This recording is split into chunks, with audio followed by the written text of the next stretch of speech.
Glória a Deus. Quem quer ouvir a palavra de Deus aí? Amém? Antes de nós entrarmos na palavra de Deus, eu gostaria de saber se há no nosso meio alguém que nos visita hoje. Se há algum visitante, há alguém no nosso meio que está nos visitando, faz um sinal assim. Olha aí quanta gente, que bênção, que bênção. Fica com a mão levantada só um pouquinho, por favor. E os voluntários eles vão até vocês para entregar um marcador de página, tá bom? E aí, nesse marcador de página tem um QR Code. A gente pede que você faça a leitura desse QR Code. Você vai ser direcionado a um pequeno questionário. E ali a gente pede para que você coloque seu nome, o seu telefone, para a gente entrar em contato com cada um de vocês. Que Deus abençoe, sejam bem-vindos. Vocês estão na casa de Deus, estão na casa do Pai. E aqui vocês têm liberdade. Será que você pode aplaudir Jesus pela vida dos visitantes? Amém? Vamos para a palavra de Deus. Pegue a sua Bíblia agora, levante ela bem alto para o céu, o tamanho da sua fé. Deixa eu ver se você está com fé aí. Aí, ó, glória a Deus. Tamanho da sua fé. Nós vamos fazer a nossa confissão, como sempre fazemos. Eu peço que você faça com muita fé, com muita certeza no seu coração, em nome do Senhor Jesus Cristo. Vamos lá? 1, 2, 3. Esta é a minha Bíblia. Eu sou o que ela diz que eu sou. Eu tenho o que ela diz que eu tenho. Eu posso fazer o que ela diz que eu posso fazer. Hoje eu serei tocado pela palavra de Deus. Eu audaciosamente confesso que a minha mente está alerta, o meu coração está receptivo. Eu estou pronto para receber a incorruptível, a indestrutível, sempre viva semente da palavra de Deus. Eu nunca mais serei o mesmo. Nunca, nunca, nunca. No nome de Jesus, amém. Será que você pode aplaudir Jesus mais uma vez?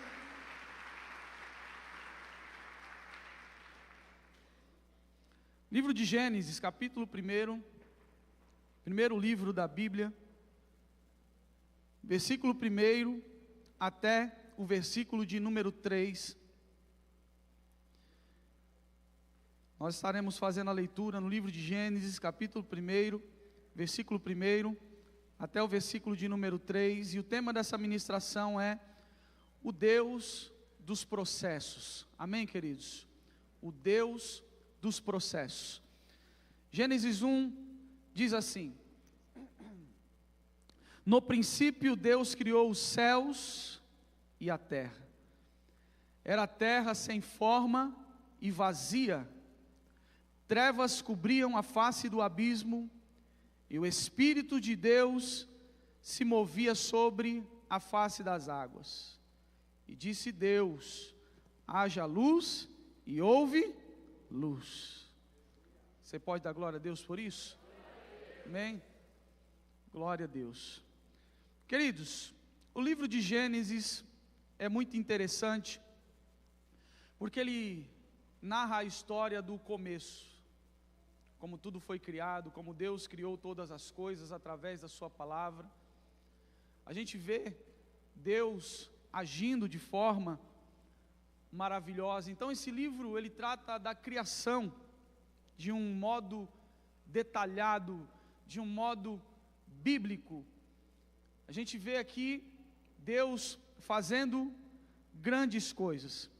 E eu poderia falar sobre tudo aquilo que Deus criou, mas a ideia dessa ministração hoje não é falar sobre isso. Eu quero estar falando aqui sobre alguns detalhes importantes. Quero estar falando sobre alguns processos importantes que nós conseguimos encontrar aqui, nesses versículos que nós começamos aqui a ler. Por exemplo, o texto começa dizendo que no princípio Deus criou os céus e a terra. Você percebe que está no plural. A palavra céu não está no singular. A palavra céu está no plural. Criou Deus os céus e a terra. Por que a palavra céus está no plural? Esse já é o primeiro ponto que a gente já pode extrair aqui lições para nós. Por que a palavra céus está no plural?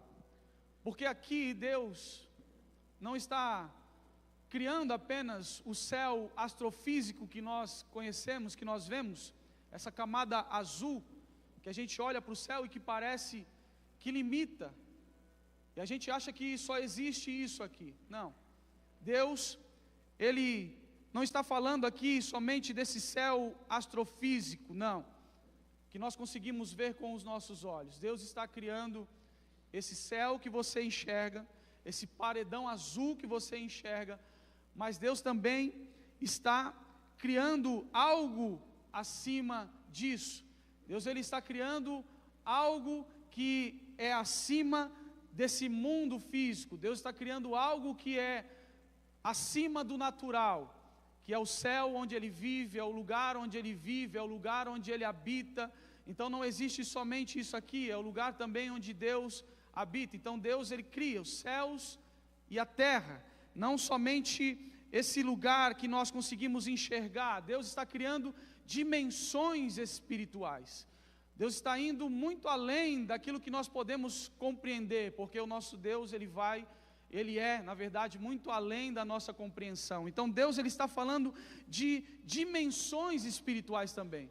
Deus não está falando de algo natural que a gente consegue ver. Deus está fazendo aqui algo que vai além da nossa compreensão, vai além daquilo que nós podemos enxergar. São dimensões.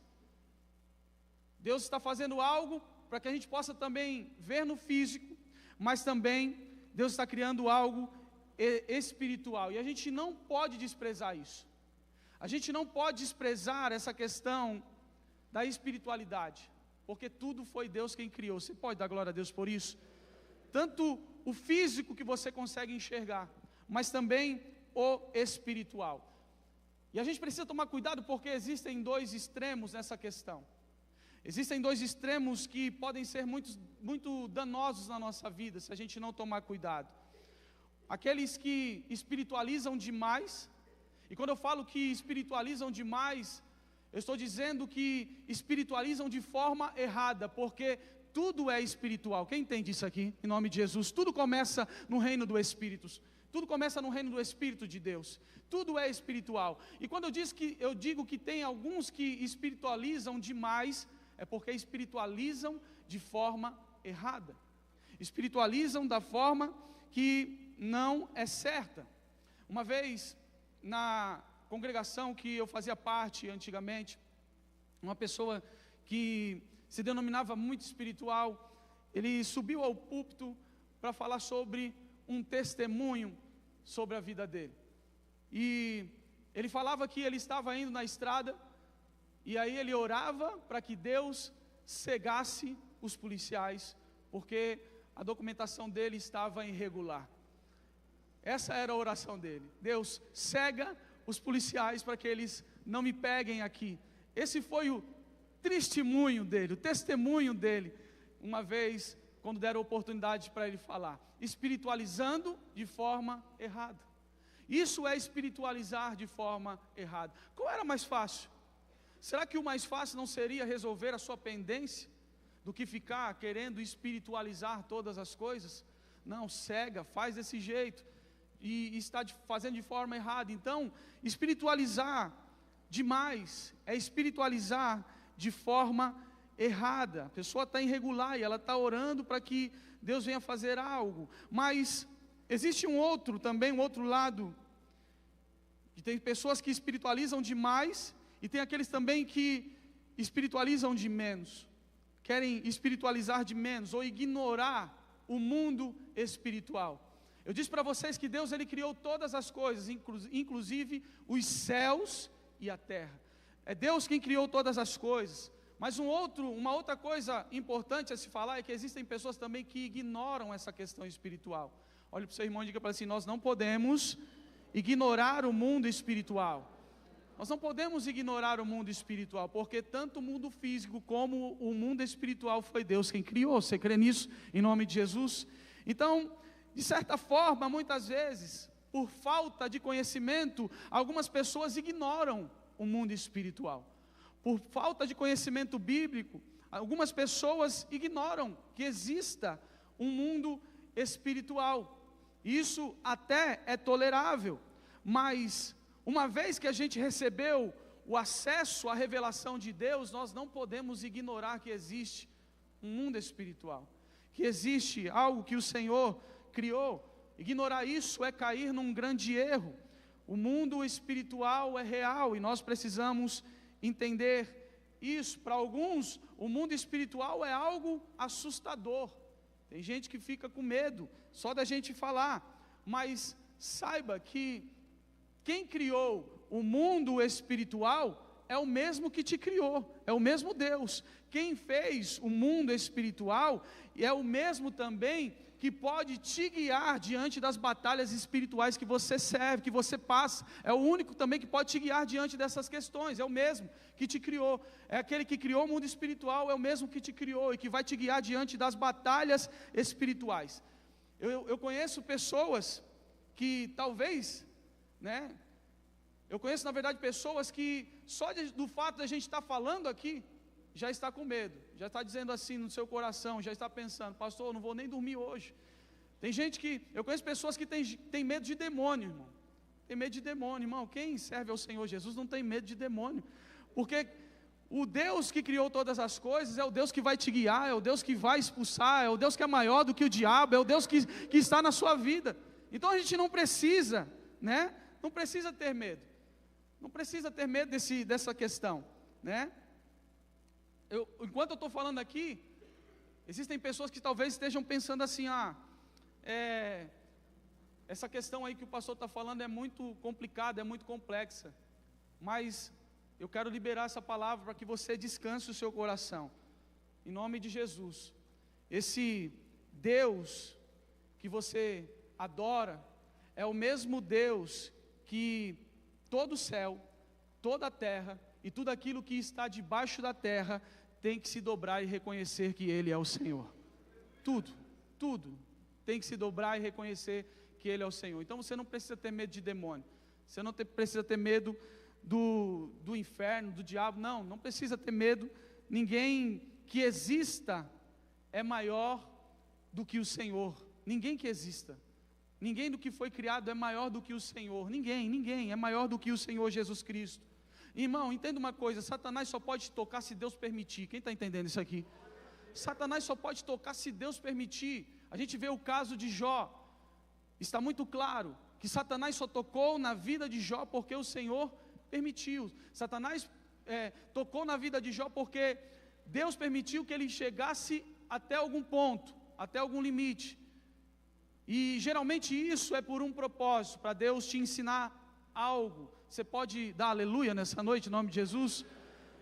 Geralmente Deus ele permite isso porque Ele quer te ensinar algo. Quando Ele permite que Satanás ele toque na sua vida, em alguma área da sua vida, é porque Ele quer te ensinar algo, amém? Diga comigo, aleluia. E aqui eu abro um parêntese para dizer que é aleluia e não aleluias. Quem está me entendendo aqui nessa noite, em nome de Jesus? Eu fico incomodado quando eu vejo alguém dizendo aleluias. Amém, queridos? Deixa eu te ensinar como seu pastor. Não é aleluias, é aleluia. Quem está pegando isso aqui em nome de Jesus? É aleluia. Aleluia é uma transliteração da palavra hebraica aleluia, que significa louvem, adorem a Deus, ou seja, há um único Deus. Sempre que você usa aleluias no plural, você está adorando a mais do que um Deus, e não existe outros deuses, só existe um Deus. Então não é no plural, é aleluia, porque só existe um Deus. Não é no plural, vou repetir, não é no plural, é aleluia, porque só existe um Deus, um único Senhor, um único que é digno de toda a adoração, o nosso Deus verdadeiro. Quem está pegando isso aqui, amém? Eu ouço com frequência, e isso acaba me incomodando, e eu quero te ensinar em nome do Senhor Jesus, amém? Diga comigo, aleluia. Não é aleluias, amém? Esse mesmo Deus que fez os céus e a terra, é o mesmo Deus que fez você, é o mesmo Deus que cuida de você, é o mesmo Deus que protege você. Era para você estar dando aleluia. É o mesmo Deus que protege você, é o mesmo Deus que ama você.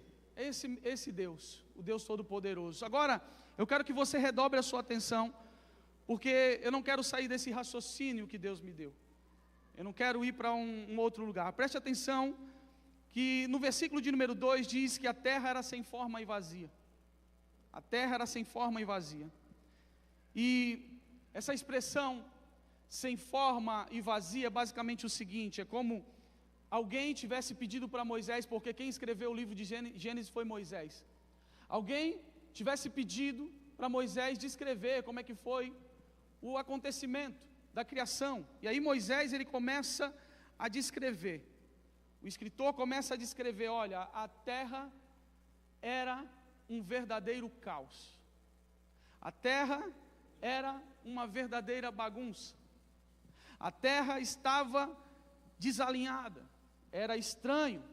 A Bíblia diz que havia trevas. Isso é Moisés descrevendo. Moisés não estava lá, mas por uma inspiração do Espírito Santo, ele começa a descrever: a terra era vazia, havia trevas sobre a face do abismo, existia um cenário de completo caos, estava tudo bagunçado, um cenário de completa treva, um cenário de completa bagunça. Logo, o que a gente pensa? Deus não está ali. Se existe uma bagunça, o que nós deduzimos é: Deus não está aqui. Se existe um caos, o que nós deduzimos é que Deus não está aqui. Mas se você olhar, se você perceber nos versículos, nas entrelinhas, você vai ver que o Espírito de Deus já estava ali. O Espírito de Deus já estava naquele lugar.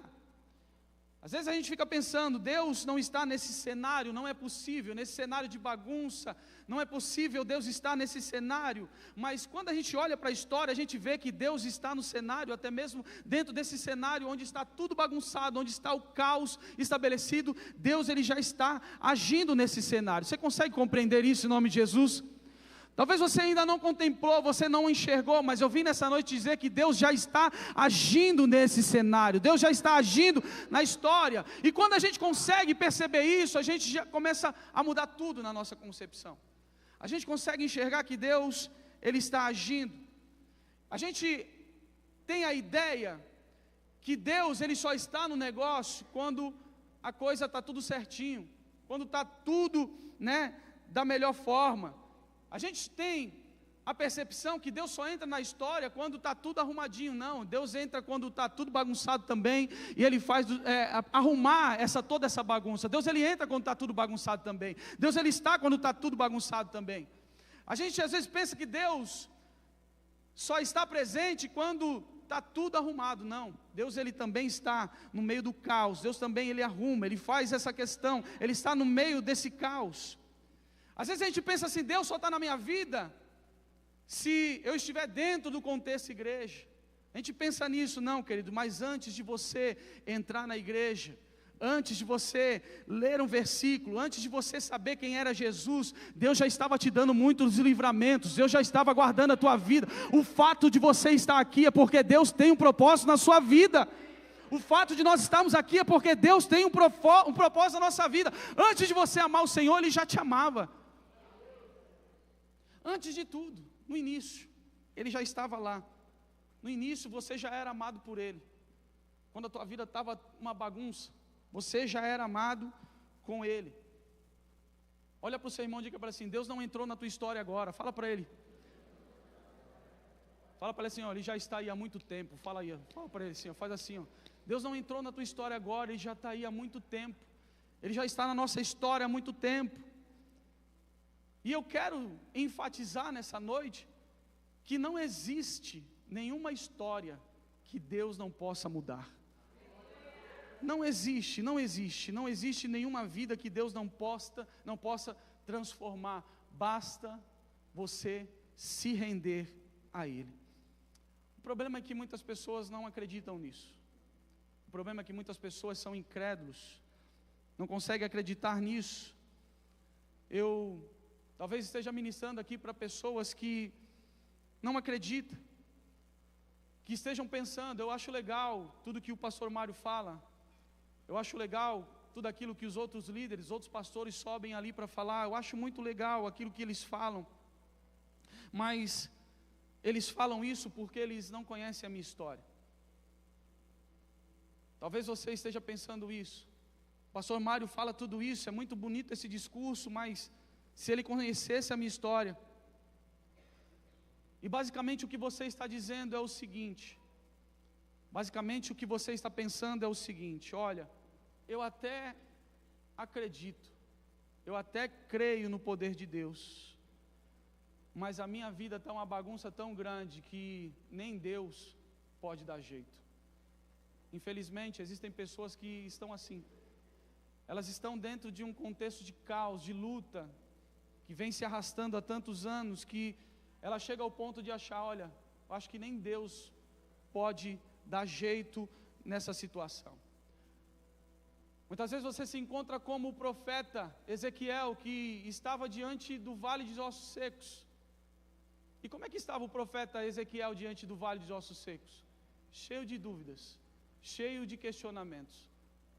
O Senhor pergunta: Ezequiel, poderão esses ossos reviver?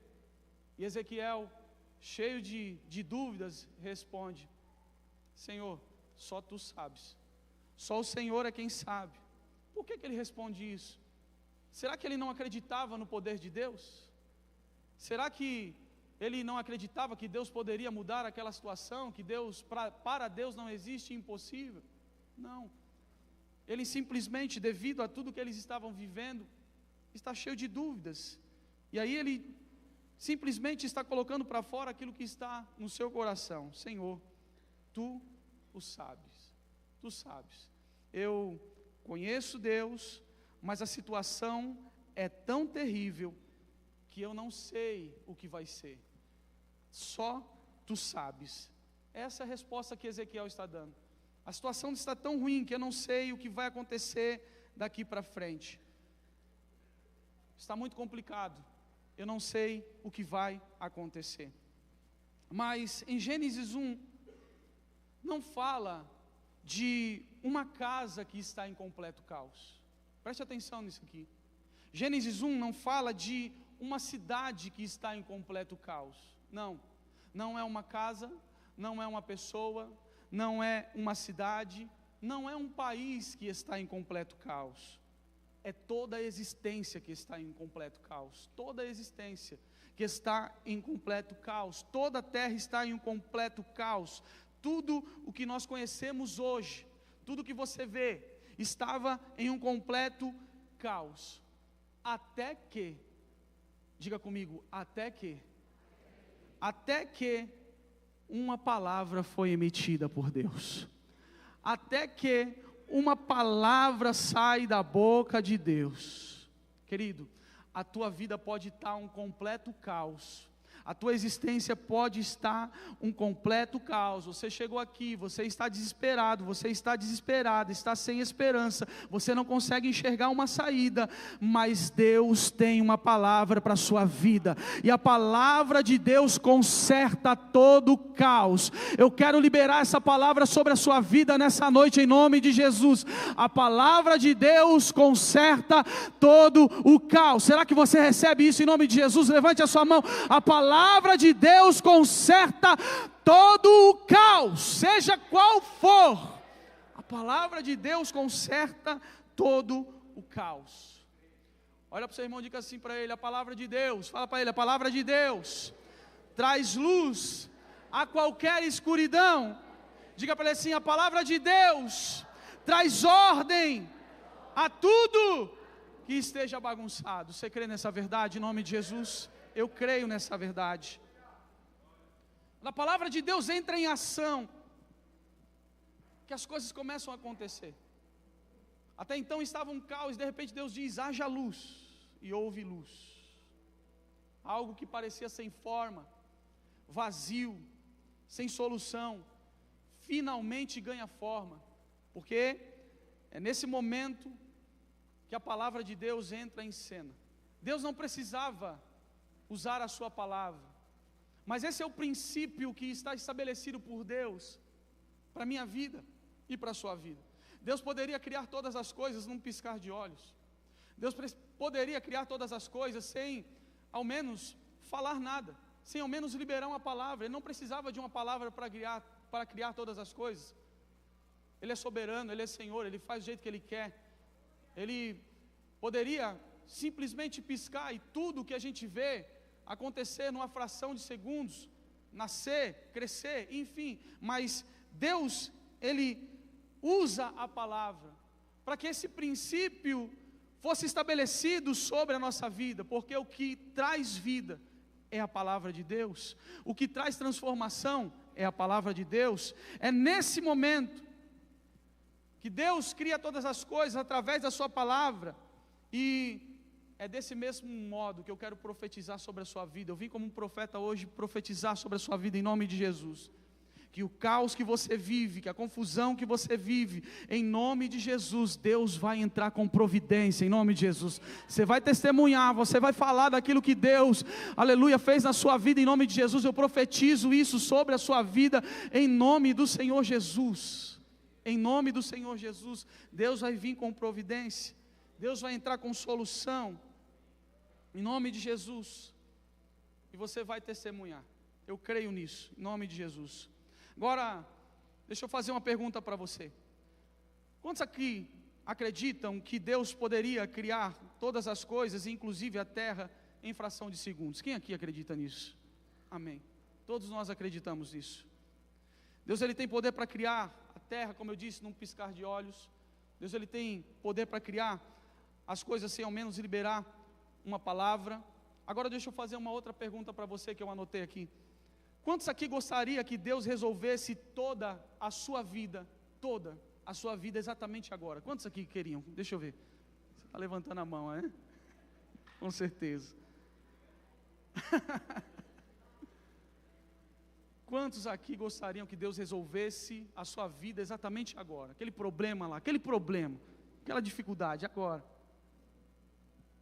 Irmão, Deus tinha poder para criar todas as coisas, né, num piscar de olhos. Você gostaria que Deus resolvesse os seus problemas num piscar de olhos, sim ou não? Sim ou não? Sim.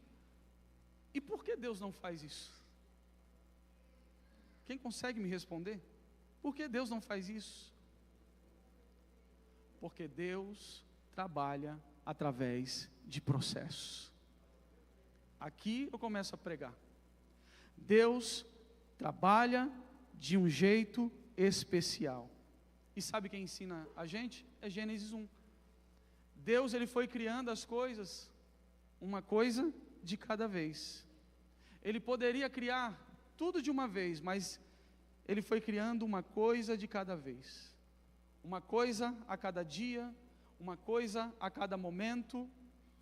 E sabe o que o Espírito Santo falou ao meu coração?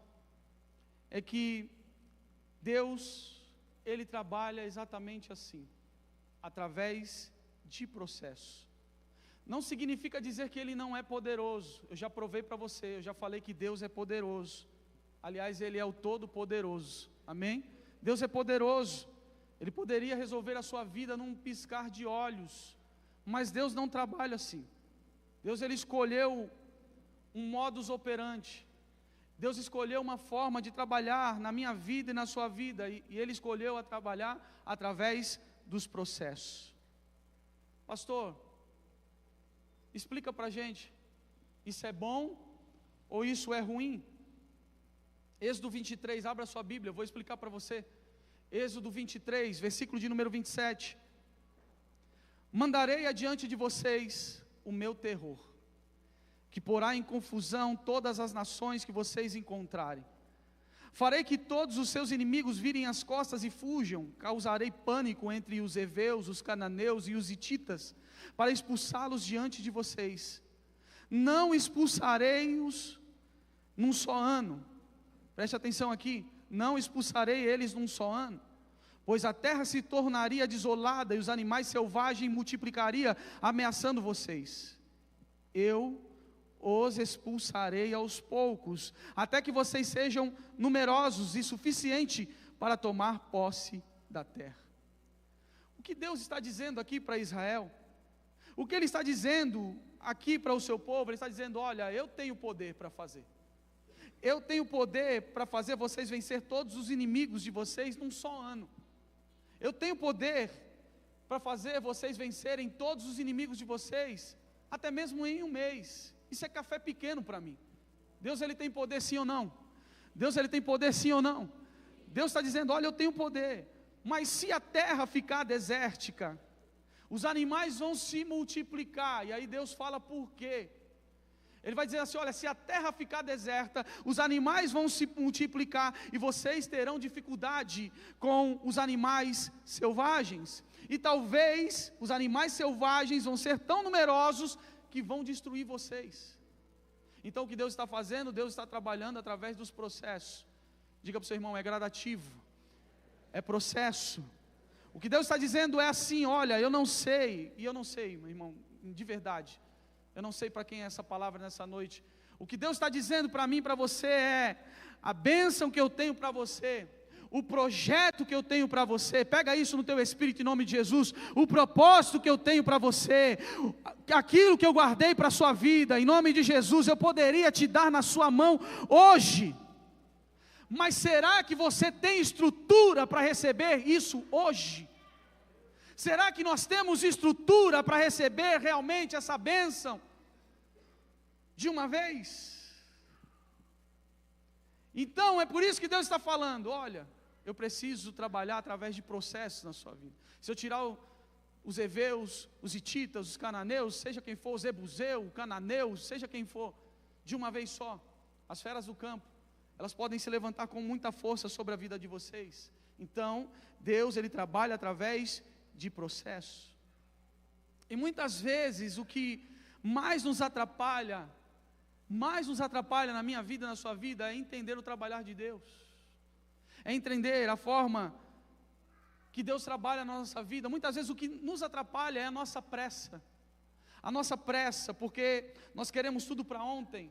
Nós queremos que as coisas aconteçam de forma rápida, nós queremos tudo na mesma hora, nós queremos tudo de uma vez. E isso acaba nos atrapalhando. Há um ditado popular que diz que a pressa é inimiga da perfeição. A pressa é inimiga da perfeição. Sinônimo de perfeição é quem? Jesus. Sinônimo de perfeição é Deus. Então quando eu me apresso, quando eu vivo com pressa, e a pressa é inimiga da perfeição, logo a pressa é inimiga de Deus, é inimiga do Senhor. E aí a gente começa a compreender por que muitas coisas não acontecem na nossa vida, porque nós estamos andando com pressa, nós não estamos respeitando o processo de Deus, a forma de Deus agir, a forma de Deus trabalhar. Por que eu nunca ganhei na loteria, na Mega Sena? Porque eu nunca joguei, amém, queridos? E nunca vou jogar, em nome de Jesus. Brincadeiras à parte, mas se você recebesse hoje na palma da sua mão muito dinheiro, e você ficasse muito rico hoje, será que você teria estrutura para lidar com tudo isso? Será que você tivesse tudo, você teria estrutura para lidar com tudo isso? Será? Pensa comigo, faz a sua análise introspectiva. Será que você teria estrutura? Se você herdasse, por exemplo, hoje, a herança do Silvio Santos? Será? Será que você teria estrutura? É por isso que a gente precisa respeitar os processos, porque é nos processos que Deus nos prepara. Eu vou repetir, é no processo que Deus nos prepara, para a gente receber aquilo que Ele tem para cada um de nós. É por isso que você precisa enxergar o trabalhar de Deus como algo especial. Fala para o seu irmão assim, o trabalhar de Deus é algo especial. E Deus, Ele trabalha em coisas que nós evitaríamos. Ele trabalha com coisas que nós evitaríamos. Por exemplo, Deus, Ele ama trabalhar na minha vida e na sua vida através da tribulação. Deus, Ele ama trabalhar através da tribulação. Poxa, pastor, que mau gosto de Deus, né? Que mau gosto de Deus.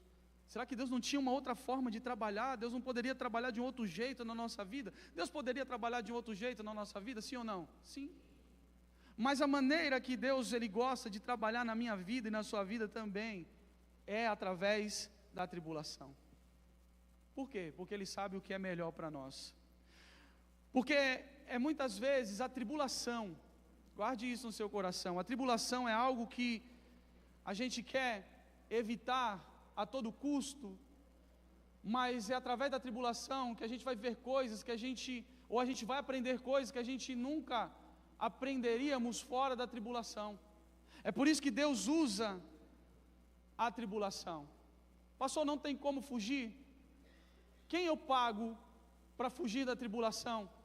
Com quem eu converso para não passar por tribulação? A gente quer sempre o modo confortável da coisa. A gente quer sempre viver de um modo confortável. A gente não quer passar pelos problemas, a gente não quer, não. Mas Deus te trouxe aqui para dizer que você precisa sair do modo confortável. E que você precisa aceitar o processo dele na sua vida, sem murmurar, sem reclamar. Você precisa entender aquilo que Deus tem para a sua vida e não há como pular. Não tem como você pular fases. Não tem como você dar jeitinho, você precisa passar. E Deus ele trabalha conosco, Ele trabalha na nossa vida através da tribulação.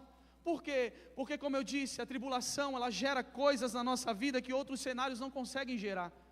A tribulação gera coisas na minha e na sua vida que outros cenários, talvez cenários de conforto, não gerariam na nossa vida. É por isso que Deus, Ele muitas vezes, Ele permite que nós venhamos passar por tribulação, pelo caos.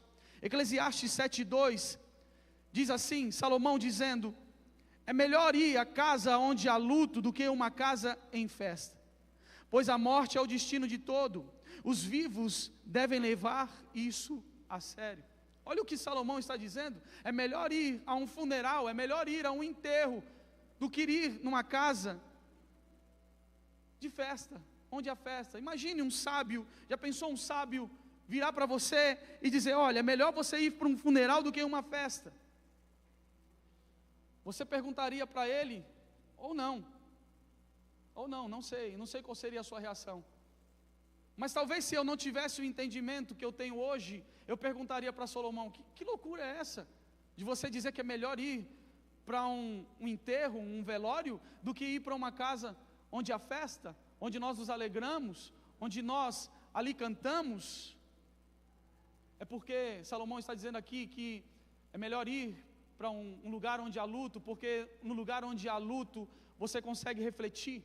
No lugar onde há dificuldade, você consegue refletir. Já no aniversário, onde você está ali se alegrando, você está ali celebrando, cantando, pulando, muitas vezes você não consegue refletir. Então, dentro de um cenário de tribulação, muitas vezes Deus nos traz coisas, ou faz nós vivermos coisas, faz nós aprendermos coisas que nós não aprenderíamos num cenário confortável. Eu estou pregando para alguém aqui nessa noite, em nome de Jesus. Deus faz a gente viver algumas coisas, e a gente aprender algumas coisas dentro desse cenário de tribulação. Quer ver mais uma coisa? Olha o que diz Romanos, capítulo de número 5, versículo de número 1. Deus sabe, irmão, Deus sabe que tem coisas que só a tribulação gera em nós. Deus sabe disso. Por isso que muitas vezes Ele usa a tribulação. Ele vai dizer assim, ó, Romanos 5:1: tendo sido, pois, justificados pela fé, temos paz com Deus, por nosso Senhor Jesus Cristo, por meio de quem obtivemos acesso pela fé a esta graça na qual agora estamos firmes, e nos gloriamos na presença da glória de Deus. Não só isso, mas também nos gloriamos na tribulação, porque sabemos que a tribulação produz perseverança, a perseverança um caráter aprovado, e o caráter aprovado a esperança, e a esperança não decepciona, porque Deus derramou o seu amor em nossos corações por meio do seu Espírito que Ele nos concedeu. Olha os benefícios da tribulação, olha os benefícios. Agora a gente precisa entender um pouco o que significa propriamente essa palavra tribulação.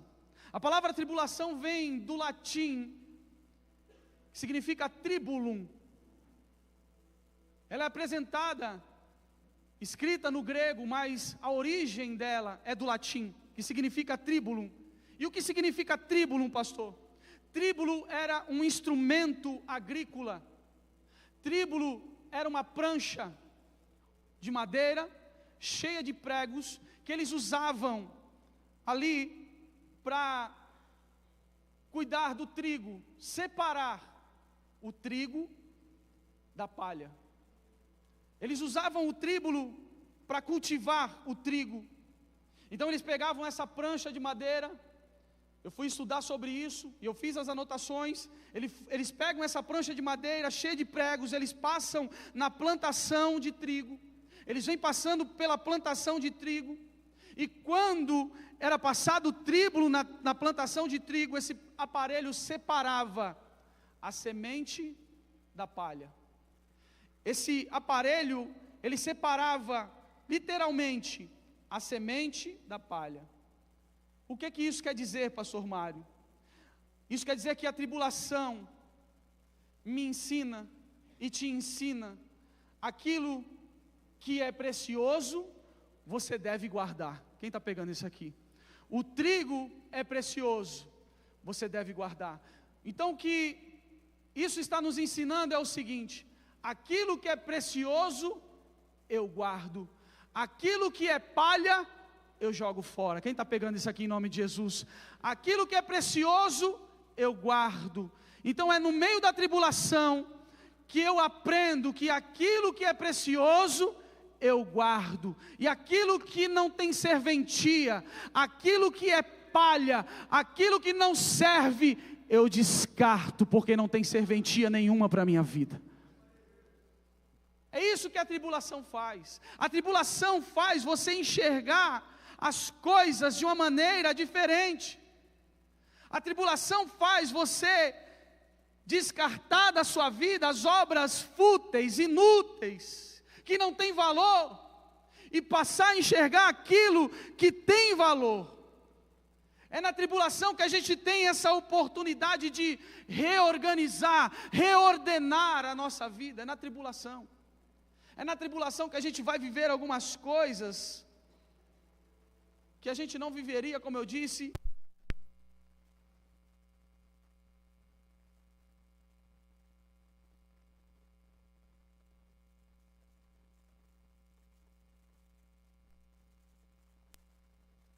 Pega essa palavra em nome de Jesus.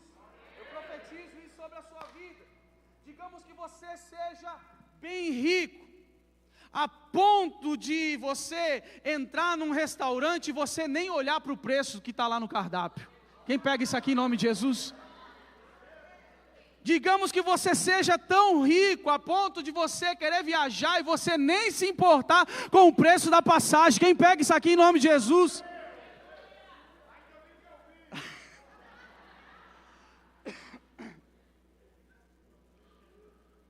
Digamos que agora você perdeu tudo. Mas já, diga comigo, mas já.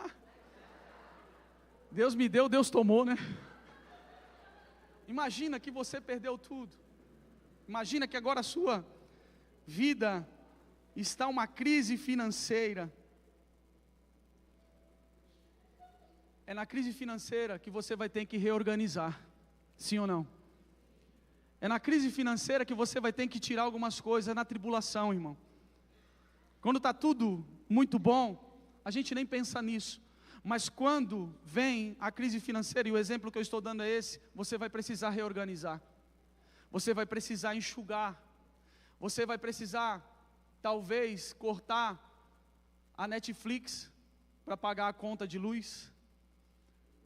Ou você poderá escolher continuar com Netflix, que é algo fútil, e ficar sem luz. Quem está pegando isso aqui em nome de Jesus?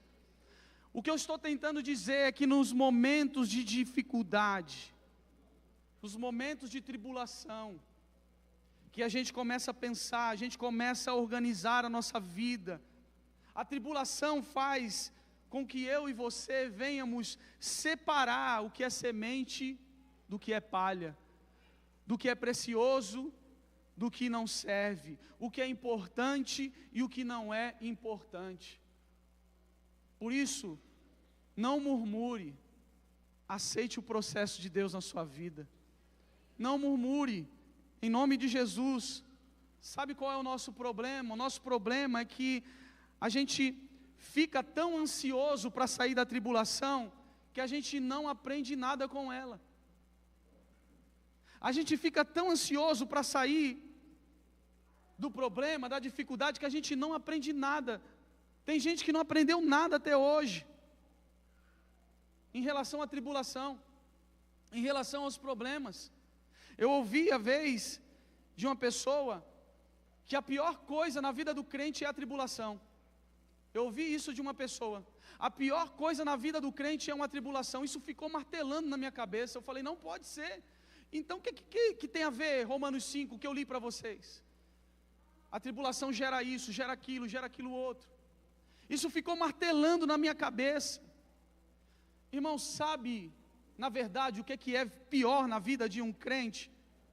O que é pior na vida de um crente é você passar pela tribulação e você não aprender nada. É isso que é pior.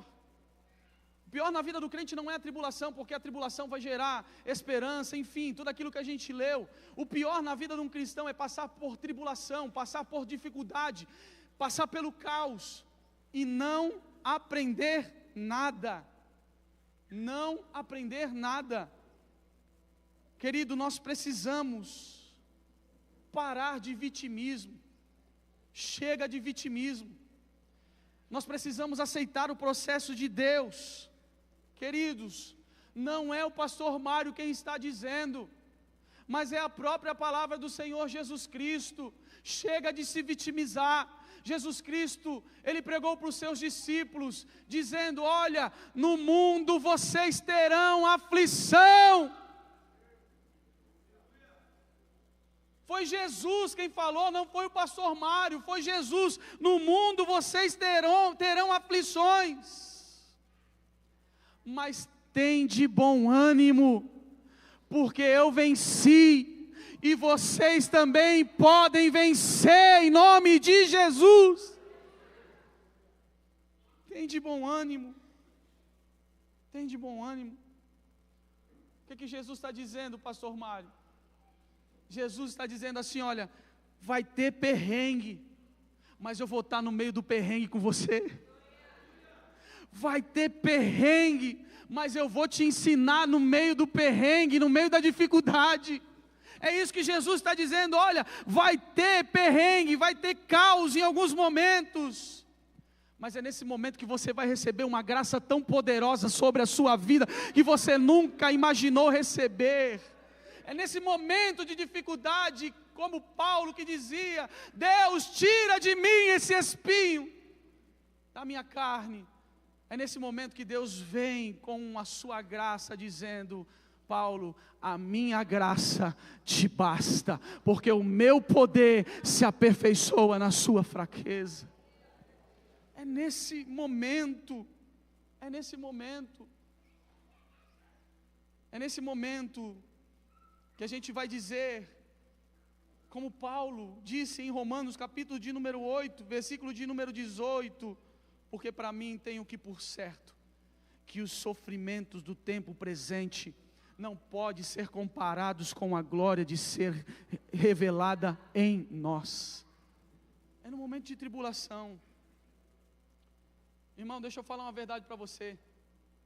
Muitas vezes, o que você vai precisar é não sair da tribulação ainda.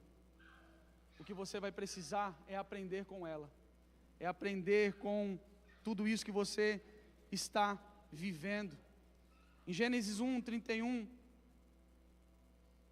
eu volto para Gênesis agora, não saí de Gênesis.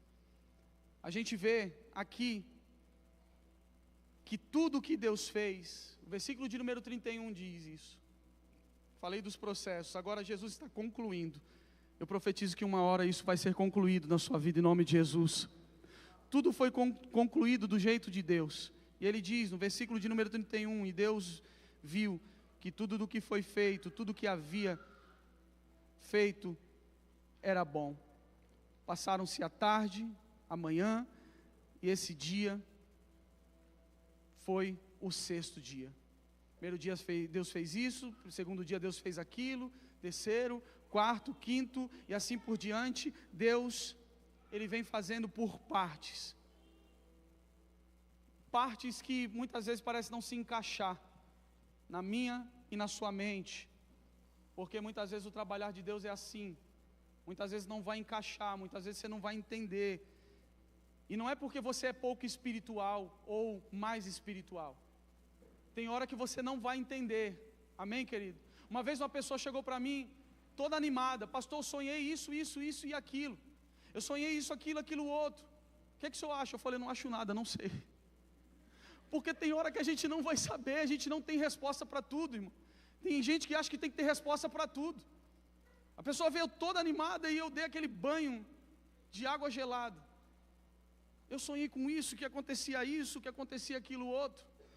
Tem uma brincadeira que a gente fala, que uma pessoa uma vez sonhou com um jacaré e um picolé. E aí foi falar com o pastor: pastor, eu sonhei com um jacaré e um picolé. O que é isso? O que significa? Aí o pastor olhou para ele assim: o jacaré é a tribulação e o picolé é o refrigério. Quem pega isso em nome de Jesus? Mas tem gente que tenta espiritualizar demais. É verdade. Tem horas que a gente não vai saber. Tem hora que...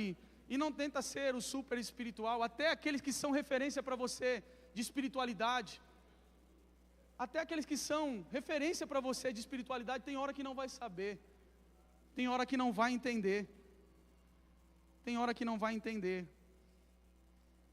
os planos de Deus, o agir de Deus. Tem coisa que a gente não vai saber, não adianta, a gente não vai entender no momento, a gente não vai entender na hora. Paulo, ele disse para a igreja de Tessalônica: eu tentei 2 vezes aí, eu tentei 2 vezes visitar vocês. Naquela época, Paulo, ele tinha que se comunicar com eles com cartas. Paulo, ele havia fundado diversas igrejas em vários lugares, e não era uma perto da outra, como a gente tem facilidade. Por exemplo, uma igreja aqui, uma igreja em Santos, uma igreja lá em São Vicente. Não era isso. Ele tinha que, às vezes, caminhar muitos quilômetros. E o que Paulo usava? Paulo usava cartas para se comunicar. E Paulo, ele diz que por 2 vezes ele tentou ir nessa igreja de Tessalônica, 2 vezes. E ele vai dizer que ele foi impedido, Satanás o impediu. Coloca para mim, 1 Tessalonicenses, capítulo de número 2, versículo de número 18. Quisemos visitá-los, eu mesmo, Paulo, o quis, e não apenas uma vez, mas 2. Satanás, porém, nos impediu. Paulo, ele fala que uma vez ele foi impedido pelo Espírito Santo, mas aqui ele está sendo impedido pelo próprio Satanás, impediu ele de estar indo naquele lugar.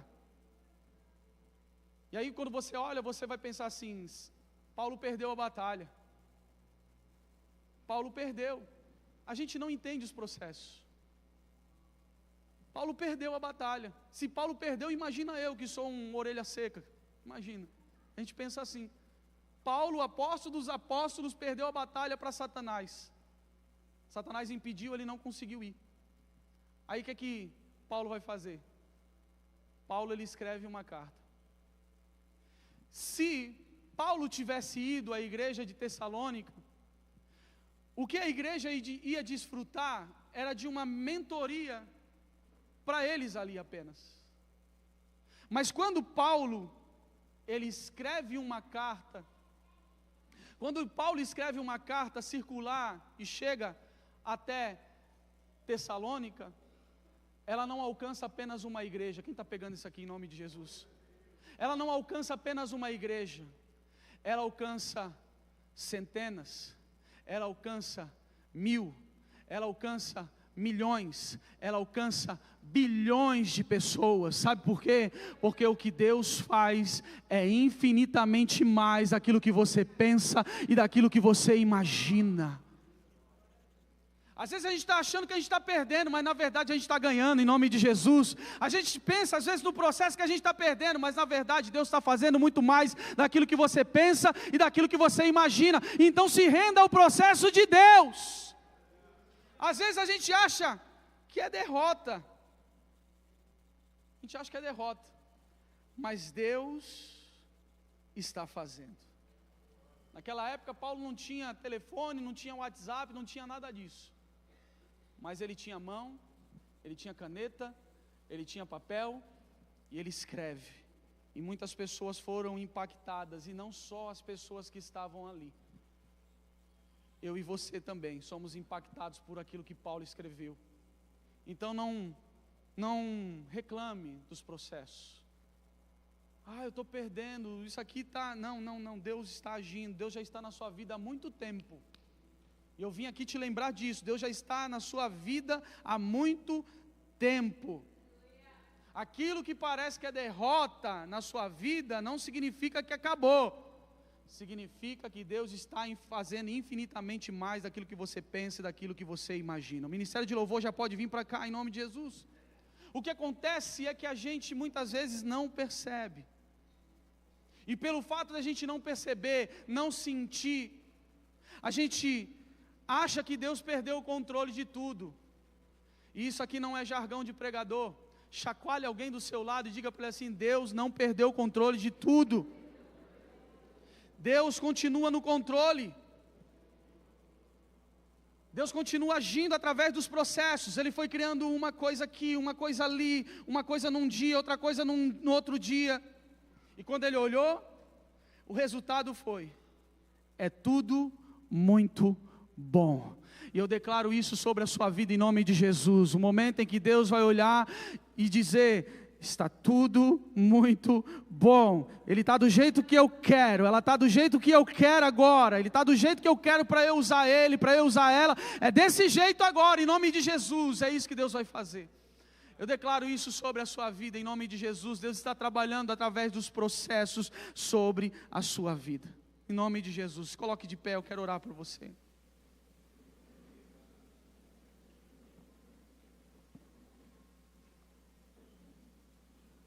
Quero declarar isso sobre a sua vida, em nome de Jesus. Pastor, eu vou passar a minha vida assim, sem entender o que Deus está fazendo? Existem coisas que só serão esclarecidas na eternidade. Deixa eu falar isso para você aqui, pega isso em nome de Jesus. Existem coisas que só serão esclarecidas na eternidade, irmão. Não procura nem entender. Existem coisas que só na eternidade que vão ser respondidas para a minha vida e para a sua vida. Não adianta você querer buscar respostas aqui, só lá na eternidade. Então você está dizendo, pastor Mário, que eu tenho que passar uma vida toda com dúvidas daquilo que Deus tem para a minha vida? Não, querido. O que eu estou dizendo para você é que você precisa buscar a presença de Deus e ser cheio da presença de Deus. Porque quem é cheio da presença de Deus, ele não precisa de respostas. Porque a presença de Deus, ela supre todas as respostas que nós precisamos. A presença de Deus, ela supre qualquer necessidade de explicação. Pega isso aqui em nome de Jesus. A presença de Deus na minha vida supre qualquer necessidade de explicação. Sabe por quê? Porque Deus preenche. E quando Deus preenche, irmão, Ele não precisa ficar dando explicação. Irmão, Deus não precisa ficar dando explicação. Quando Deus toca na minha vida, quando Deus toca na sua vida, mesmo sem explicação daquilo que você está passando, você descansa. Você descansa numa paz que excede todo entendimento. É isso que Jesus falou para mim e para você. Então, quando a gente é cheio dessa presença, isso anula na minha vida toda a necessidade de explicação. Você se entrega, você confia, você se lança e você deixa Deus agir. Deus age na minha vida, trabalha através dos processos, porque eu entendi que o Senhor está no controle. O Senhor não saiu do controle, o Senhor está no controle de todas as coisas. E o que eu preciso é te conhecer cada vez mais. O que eu preciso é estar do teu lado todos os dias. Porque na presença de Deus, toda necessidade de explicação cai por terra. Toda necessidade de explicação cai por terra. Quem crê nessa palavra em nome de Jesus? Eu creio que Deus está trabalhando na sua vida em nome de Jesus. A gente vai cantar uma canção. Se você puder fazer isso Abra o seu coração, adore esse Deus, exalte esse Deus, o Deus que trabalha no meio dos processos, o Deus que está trabalhando na minha vida, o Deus que está trabalhando na sua vida. Seja cheio da presença dEle em nome de Jesus, em nome de Jesus. Te adorarei, te adorarei. Estás aqui operando milagres. Te adorarei, te adorarei. Estás aqui transformando nossas vidas. Te adorarei, te adorarei. Meu Deus é Deus de milagres. Vamos, vamos. Deus de promessas. Você pode fazer melhor que isso, vamos. Vamos em nome de Jesus. Meu Deus, esse é quem tu és. Meu Deus é Deus de milagres, Deus de promessas. caminho no deserto, Luz na escuridão, meu Deus, esse é quem tu és. Estás aqui, tocando os corações. vamos, declare. Te adorarei, te adorarei. Estás aqui, curando as multidões. Ele é o Deus dos processos. Te adorarei, te adorarei. Só nos resta te adorar, Jesus. Estás aqui, restaurando os corações. Te adorarei, te adorar. Estás aqui. Vamos, levante as suas mãos. Estás aqui. Declare isso em nome de Jesus. Transformando Com todas as suas forças, vamos, vamos, vamos. E te adorarei, te adorarei. Meu Deus é Deus de milagres, Deus de promessas, caminho no deserto, luz na escuridão. Meu Deus, Deus é quem tu és. Vamos, diga. meu Deus é Deus de milagres, Deus de promessas, caminho no deserto, luz na escuridão. Meu Deus, este é quem tu és. Meu Deus é Deus de milagres, Deus de promessas, caminho no deserto, luz na escuridão. Meu Deus, esse é quem tu és. Meu Deus é Deus de milagres, Deus de promessas, caminho no deserto, luz na escuridão. Meu Deus, esse é quem tu és. Aleluia, aleluia, aleluia, aleluia. Esse é o nosso Deus. É o Deus que você serve. O Deus que tem todo o poder. O Deus que está aqui nessa noite, que pode mudar a sua vida. Eu quero orar por você, mas antes de orar, eu preciso fazer um convite. Eu quero fazer um convite para você que chegou aqui talvez perdido, sem direção. Quero fazer um convite para você que talvez esteja afastado dos caminhos do Senhor. A tribulação, o problema, a dificuldade te levou para longe. Você se afastou do Senhor. E hoje Deus está te dando mais uma oportunidade de você se lançar aos pés dele.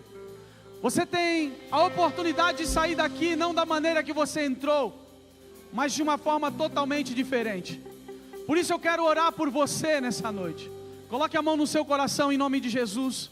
Eu quero dirigir a Deus essa oração e eu quero que você repita essa oração comigo.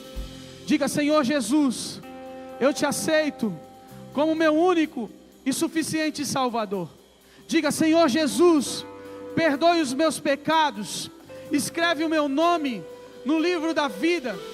Eu, arrependido, volto para o lugar de onde eu nunca deveria ter saído.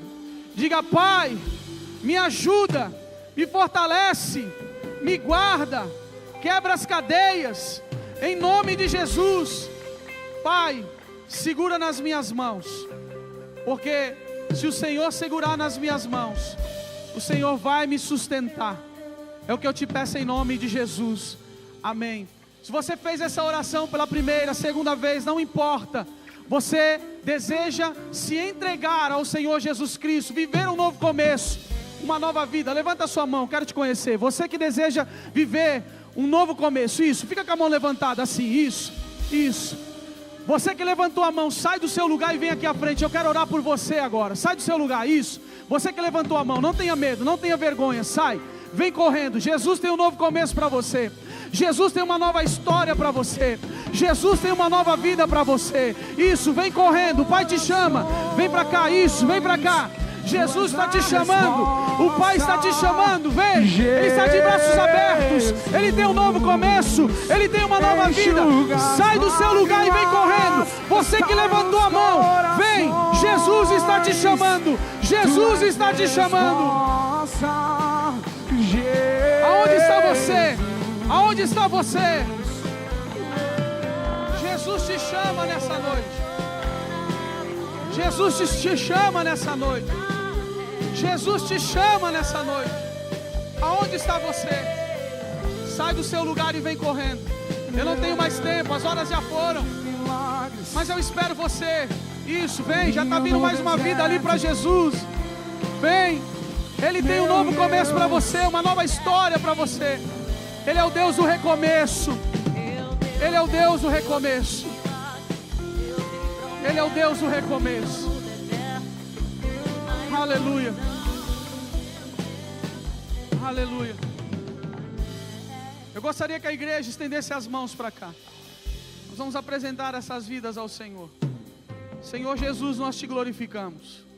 Nós te exaltamos por essas vidas. Pai, abençoa, fortalece, ajuda. Firma, Senhor, os pés dos teus filhos. Que a partir de hoje, Senhor, eles caminhem na tua presença. E que tudo aquilo, Senhor, que o inferno, que o inimigo planejou contra a vida deles, seja anulado agora na autoridade do nome de Jesus. Nós damos uma ordem no nome do Senhor Jesus. Toda palavra maldita, toda corrente, toda algema, tudo que prende, cai por terra na autoridade do nome do Senhor Jesus. E nós declaramos livres em nome do Senhor Jesus Cristo. Os teus filhos livres para a honra e para a glória do teu nome, em nome do Senhor Jesus, em nome de Jesus. Queridos, olha aqui um pouquinho para cá, em nome de Jesus. Deixa eu falar uma coisa para vocês rapidinho. Tudo o que aconteceu aqui tinha alguns objetivos. Tudo o que aconteceu nesse culto hoje tinha alguns objetivos. E dentre esses objetivos nós orávamos para que o Espírito Santo alcançasse o coração de vocês. E o fato de vocês estarem aqui é que o Espírito Santo alcançou o coração de vocês. Foi a palavra de Deus que falou o coração de vocês. O que talvez vocês não imaginam é que por conta da decisão de vocês, vocês geraram uma festa lá no céu. E se tem festa lá no céu, tem que ter festa aqui na terra também. Então a gente vai contar até 3. E no 3 vocês vão olhar para trás, porque vocês vão ser recebidos pela família Lagoinha, amém? Uma família de pessoas imperfeitas que serve o Deus perfeito. Vamos lá, igreja, em nome de Jesus.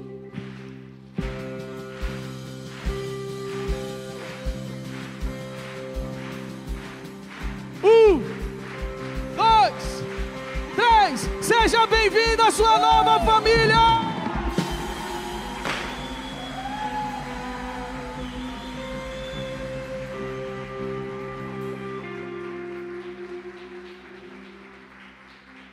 Aleluia!